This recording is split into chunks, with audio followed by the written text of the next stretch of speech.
Delhi liquor scam కేసులో arrest అయిన కవిత ములాఖత్ కు ఢిల్లీ రౌజ్ అవెన్యూ కోర్టు అనుమతినిచ్చింది. తల్లి శోభను పిల్లలను చూడాలంటూ కవిత ఇవాళ రౌజ్ అవెన్యూ కోర్టులో పిటిషన్ వేశారు.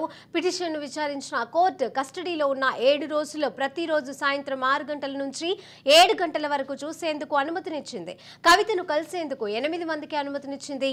ఇవాళ రేపు నలుగురు కలిసేందుకు పర్మిషన్ ఇచ్చింది. ముందుగా పర్మిషన్ తీసుకున్న వాళ్ళని అనుమతిస్తామని, ఎక్కువ మంది వస్తే అనుమతించబోమని కోర్టు ఆదేశించింది. ఢిల్లీ లిక్కర్ స్కామ్ కేసులో అరెస్ట్ అయిన కవిత ములాఖత్ కు ఢిల్లీ రౌజ్ అవెన్యూ కోర్టు అనుమతినిచ్చింది. తల్లి శోభను పిల్లలను చూడాలంటూ కవిత ఇవాళ రౌజ్ అవెన్యూ కోర్టులో పిటిషన్ వేశారు.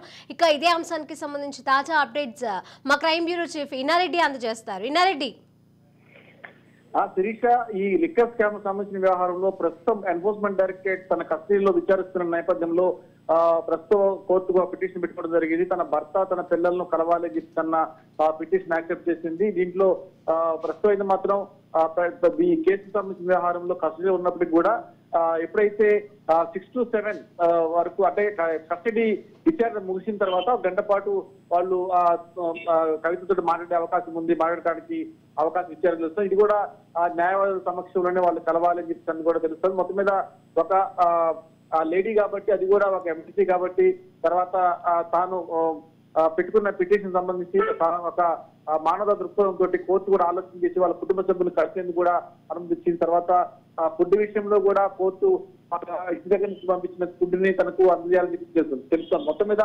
దీంట్లో కింగ్ పిన్ గా కీలక పోషించిన కవితకు సంబంధించిన వ్యవహారంలో రాబోయే రోజుల్లో అనేకమైన కీలకమైన విషయాలను వెల్లడవడమే కాకుండా దీంట్లో మరికొన్ని అరెస్ట్ కూడా జరిగే అవకాశం ఉంది. అందులో మనకు సమాచారం అంతా ఉంది. ఈ రోజు 3వ విచారణ కూడా అనేకమైన సాక్ష్యాలను చూపించి సాక్ష్యాల ఆధారంగా కూడా విచారణ తెలుస్తా ఉంది. Right, thank you Inna Reddy.